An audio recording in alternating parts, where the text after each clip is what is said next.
ना जगह जाते हैं। प्रजापति हैं। सभी लोगों के साथ में बहुत ही प्यारा गीत है, कैसा लगेगा कमेंट करके बताइएगा।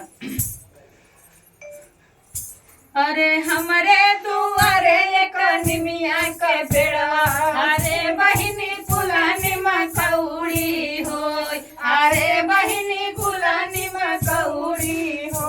अरे हमरे दुआरे एक निमिया के पेड़वा, अरे बहिनी कुलानी मकौड़ी हो, अरे बहिनी कुलानी मकौड़ी हो। अरे पहिला पहिला जब गईली ससुरवा, पहिला पहिला जब गईली ससुरवा, अरे बहिनी धैली हली सासू के गोड़, अरे बहिनी धैली हली सासू के गोड़।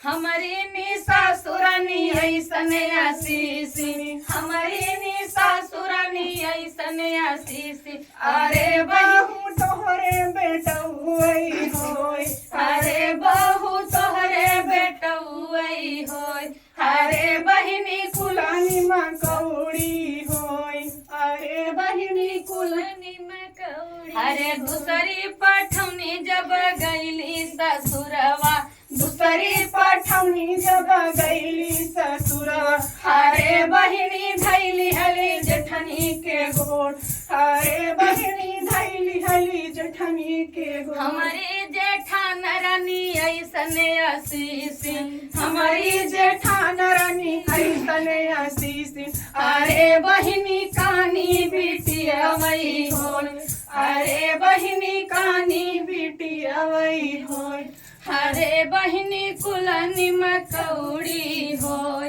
अरे बहिनी कुलानी मकौड़ी होय। अरे हमारे दुआरे कनिमिया के पेड़वा, हमारे दुआरे कनिमिया के पेड़वा, अरे बहिनी कुलानी मकौड़ी होय, अरे बहिनी कुलानी मकौड़ी होय।